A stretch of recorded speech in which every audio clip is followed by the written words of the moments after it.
Today I'm nervous.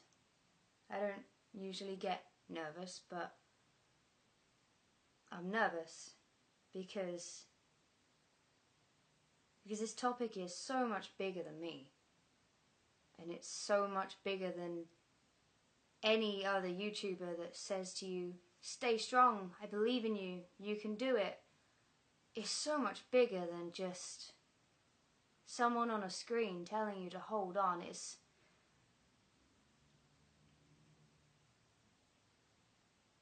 Self-harming is a toxic, addictive, extremely damaging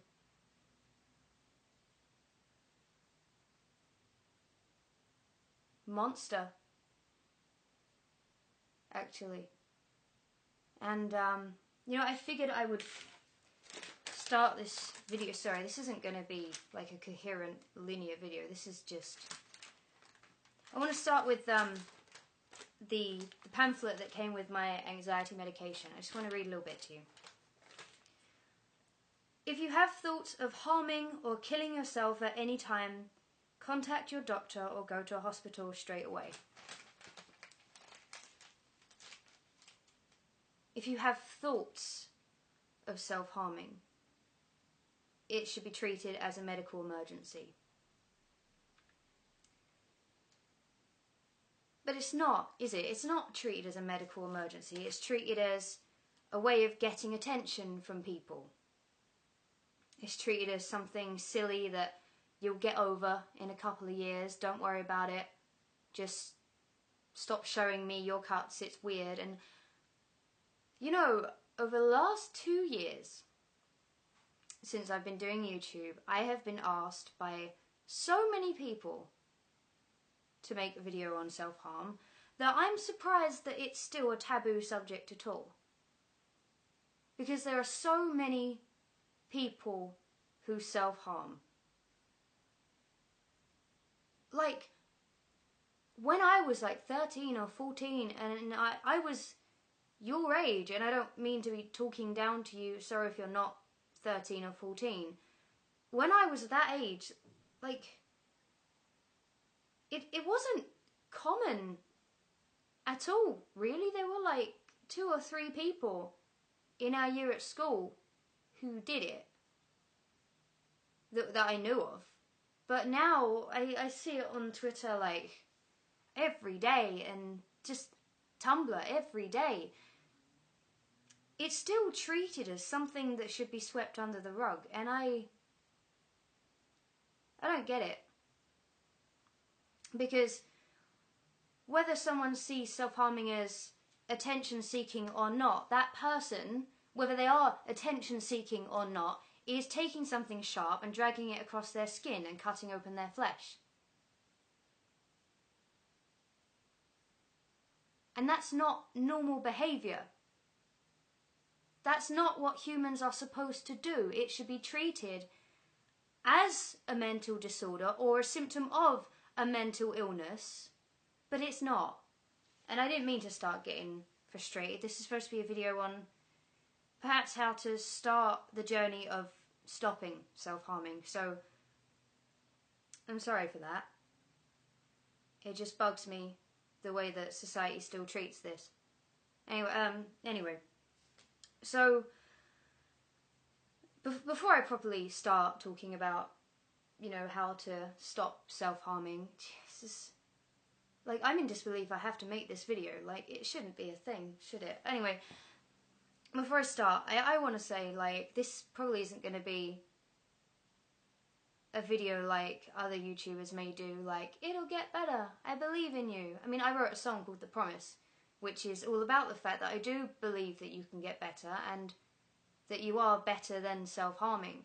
But I wanted this video to be kind of truthful. My dad stopped smoking in 2002, so 12 years. He stopped cold turkey, like, he just, willpower, not going to smoke anymore, and he did it. To this day, like, he hasn't had another cigarette, but he said to me recently, there are still days where I could just have a cigarette. 12 years on. And he could still just jump straight back into that addiction. And self-harming is an addiction.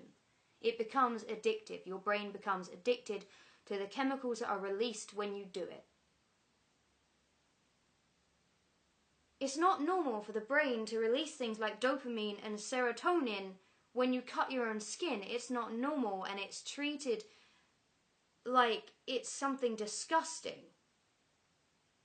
Sorry, I'm ranting again, aren't I?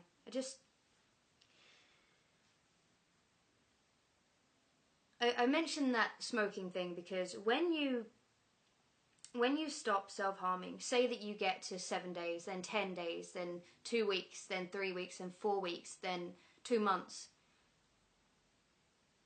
Self-harming is always, for a long time, going to be the thing that you go to when things get hard again, because your brain is going to remember how you felt when you self-harmed.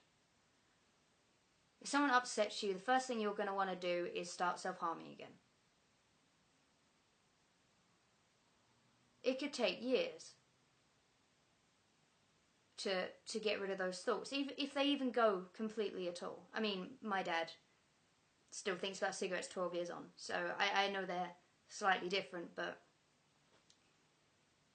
don't expect results immediately, and if you relapse, you're not a failure.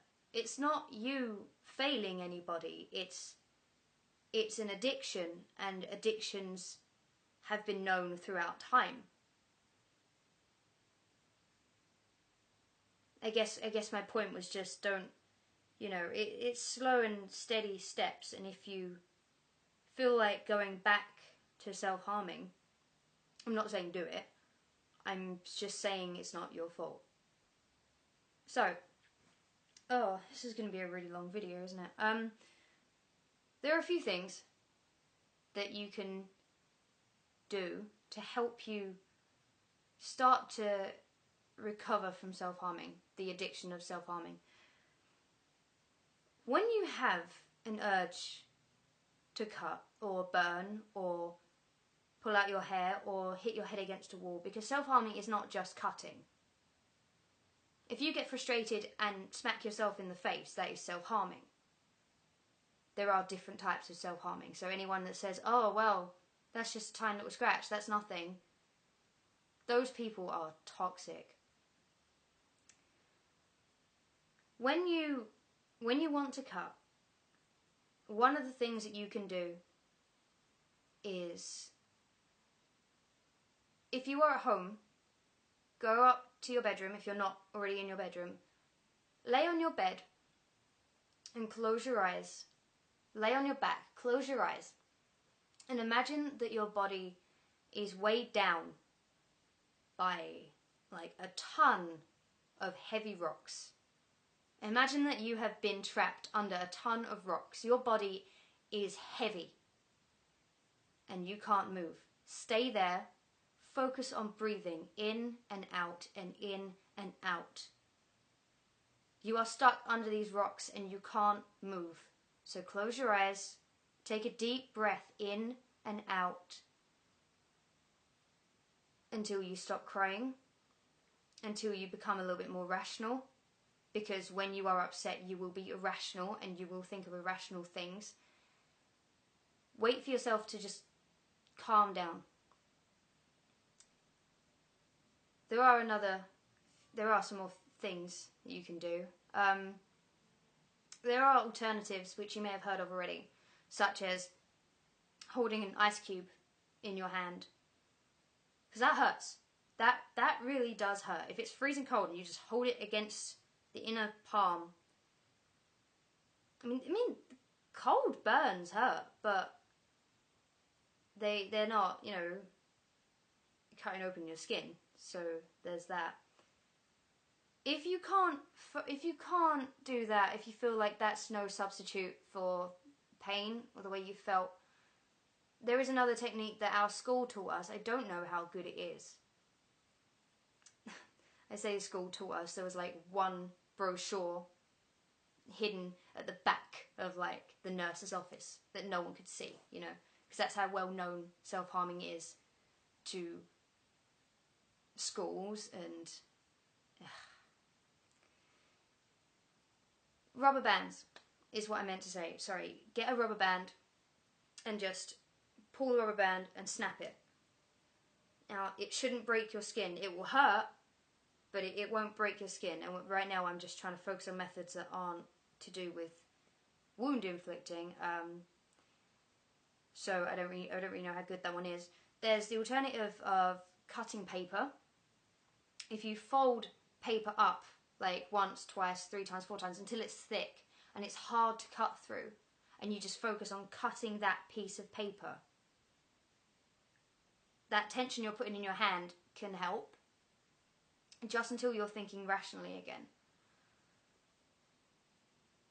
I'm trying to think of other methods that I know, and it's something that I haven't thought about, really. I guess I kind of just jumped into this video because I thought, I don't know, thought I could try and help. But maybe I'm not the best person to be giving help on something like this. Which brings me to another point completely. You gotta tell someone. And that's not what you want to hear right now, is it? You don't want to hear, oh, tell a doctor. You don't want to hear that. I'm not stupid. If I turn around and said, hey, you must tell your parents, you're probably either going to feel sick in your stomach at the thought of it, or you're going to laugh at the screen. You will probably be afraid that your parents will be disappointed in you, or will get angry and defensive because perhaps they think it's their fault. That's a common reaction. I'm not going to lie. Parents think that they've done something wrong. I don't know your story. Maybe your parents are the reason you're doing it. I don't know you. Sadly. But there are people that you can tell. Really, they really are. Like, you think it's impossible. It's not. Sorry, my thing stopped recording. If you're at school, if your school has a school counsellor or a nurse, before telling them your problem, ask, is this strictly confidential? And if they say, well, if it's an emergency and we have to tell your parents, and you're not comfortable with that, that's fine. If they say, no, it's confidential, they're an adult who has been through life and is surrounded by kids and their struggles every day. Sorry, I didn't mean to call you a kid. They will be able to help you. If you feel like they are going to tell your parents and you're uncomfortable with that, you can actually go to a doctor. Doctors are under an oath to keep things confidential. You can ask them to reaffirm this if you are scared of it. If you are scared that they'll tell your parents, ask them, is this strictly confidential? Do you have to inform anyone? I believe the answer is no. Telling a stranger can be very, very scary. Hello, I'm a 15-year-old girl and I self-harm. It's not a sentence you want to say to anybody, is it?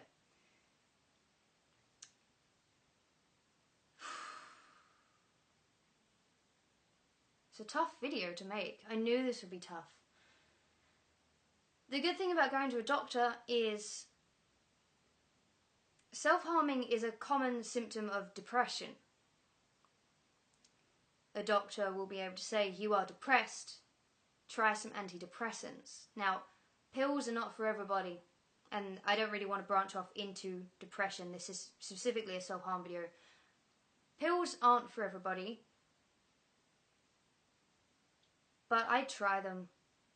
If you're offered a medication that helps with your brain, because remember, this is to do with your brain, this is hormones and addiction. If you're offered something that can help, I would say try. Another thing is, you can ask your doctor to refer you to, I don't want to call them a psychiatrist because I don't want to, imply that you're crazy, to someone that can help you through therapy. This is all confidential, there are people out there who understand. The medical world, as you saw in that pamphlet, they understand that self-harming, just thoughts of self-harming, is a medical emergency because it is a threat to life. It's a serious thing. It's serious. Just keeping things bottled up doesn't make things better. They don't just go away by themselves. I'm sorry to burst a bubble. Sometimes you are able to fight through it with your own willpower. Sometimes you do go through it alone. But when you tell someone that you are feeling low or that you are self-harming, the weight just... because you said it to somebody. You've said the words physically. If there is someone you can tell, an older brother or sister, a friend, anybody, I'd recommend it. There's a video that my friend Luke made about stopping self-harming, where every day for 7 days you write cut cake on your wrist. For every day that you don't self-harm, you write another letter. That's to do with our awareness, cut cake not wrists, which was founded by Bri, my friend. There is another method that I just remembered. If you, wherever it is that you cut, whether it's your stomach, your thighs, your arms, again, I am aware I'm generalizing to wound inflicting. You can draw a butterfly, just a small butterfly, wherever it is that you cut. Draw over your cuts, so long as they're scabbed over and you're not putting ink into your skin. It's your challenge from then to not hurt the butterfly. The only problem that I have with this is that you may just be tempted to self-harm on another part of your body. But that's something to think about. There was a girl in my classes who was a close friend. For the sake of the video, I'm going to call her Alice. It's not her real name. When we were 13, like, her family life was so bad. Like, her dad walked out, her stepdad treated her like dirt, her mum didn't want to know and just drank all the time, and she started self-harming. Found out in maths, because I sat next to her, there were just cuts all up her wrist, and she saw me look and she just quickly pulled that up. And one of my biggest regrets about, you know, things I wish I'd done at school, I wish that I had said something. Not, why do you do that? I wish that I had pulled her aside and said, look, I know what you're doing, and if you need someone to talk to, I'm here to be understanding. If you have a friend who self-harms, please just let them know that you're there for them without being judgmental or condescending, whether you know what they're going through or not. Don't treat them like what they're doing is weird. Because we're just getting to this breakthrough where depression is becoming more known and it's not a weird thing anymore, but self-harm is still such a taboo, you know? I'm going into ranting again. If you have a friend who self-harms, you will feel like you want to do something to help them. You will want to tell their parents. You will think about telling their parents, but you're worried, is this a good idea? Because what if their parents just get really mad? I would say it's not your place to tell that person's parents. But, then again, it may help. It's a difficult situation, and if you know their parents well enough to gauge how they react, then you can make that decision.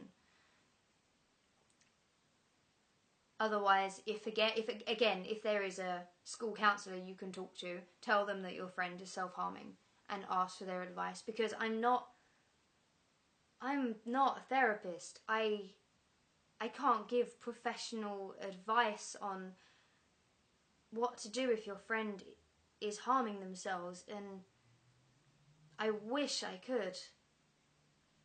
I wish I could sit here and give you all of the answers, but there is no straightforward answer.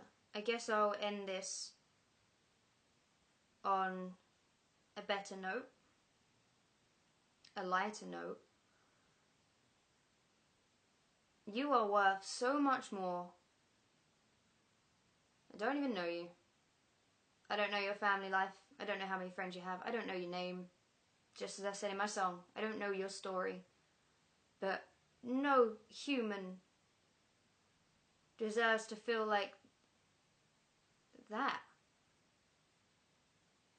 No human should hate themselves or their body so much that they take it out on themselves.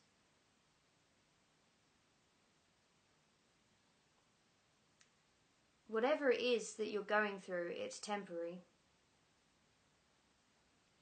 If it's your family that's getting you down, one day you won't be living with them, one day you'll be on your own. If you're quite young and you feel insecure about your body and that's what makes you hate yourself, you're still going through so many changes.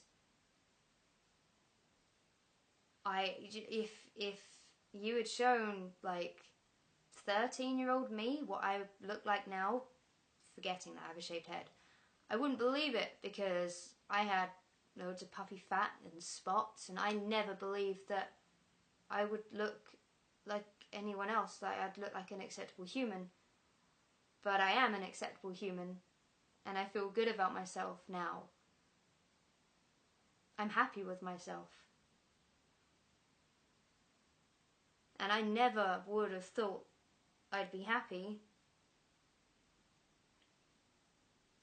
But it's all temporary. Everything is temporary. Life is temporary. All of the stuff you're going through is temporary. It will end. Maybe you have thoughts in your head. Maybe you have really bad memories. Eventually they can fade.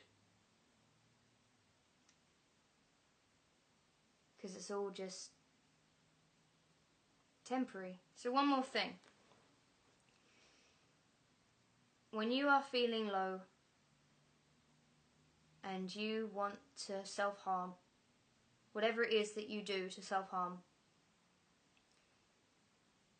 I want you to make a list. And I know it sounds so cheesy, oh, get a pen and paper, but seriously, get a pen and paper and make a list of all the things that you want to do with your life. Some things on my list. I want to see the Grand Canyon. I want to take my brother and sister to Disneyland. I want to get married. I want to have 2 children. I want to go and see WrestleMania. I want to own a house. I want to have a dog at least once. There's such small things that I want to do. And I think if you just had a list and you kept looking back at that list, and there's such a bright future for you, for the people you know, for anyone, if they want it. Don't ever believe that your future is bleak. I'm telling you, it's not. How would you know what your future is if you packed it in now?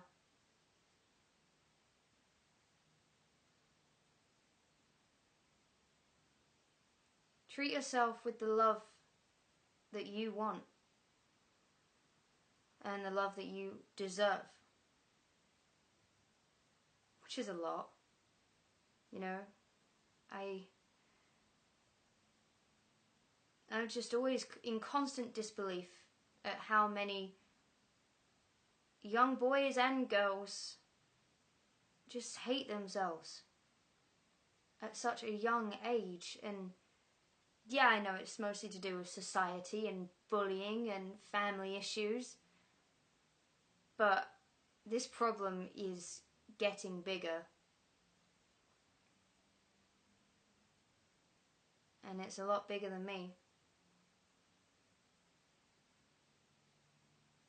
I hope this video was helpful, and I hope that it was the start of something for you.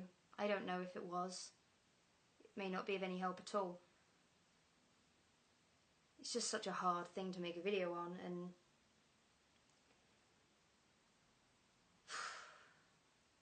I hope this is the start of something better for you. Something that you deserve.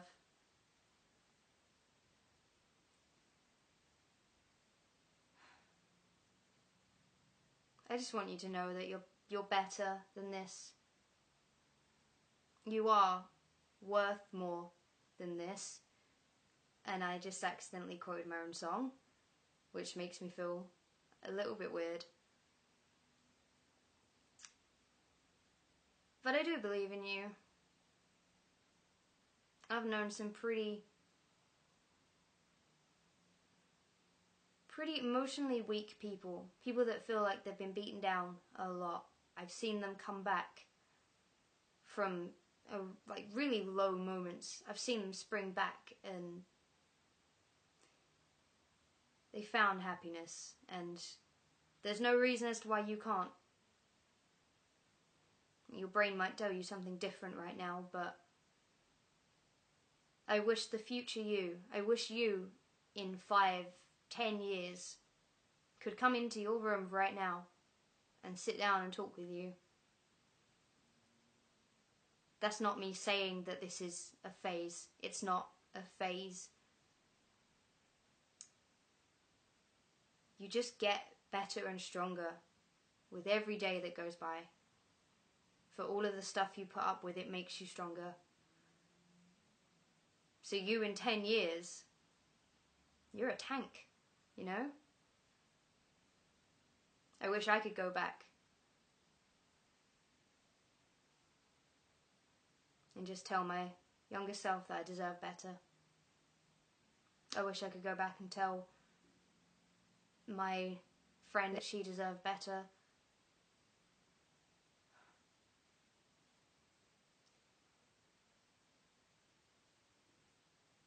I hope this helped. I really do. See you soon.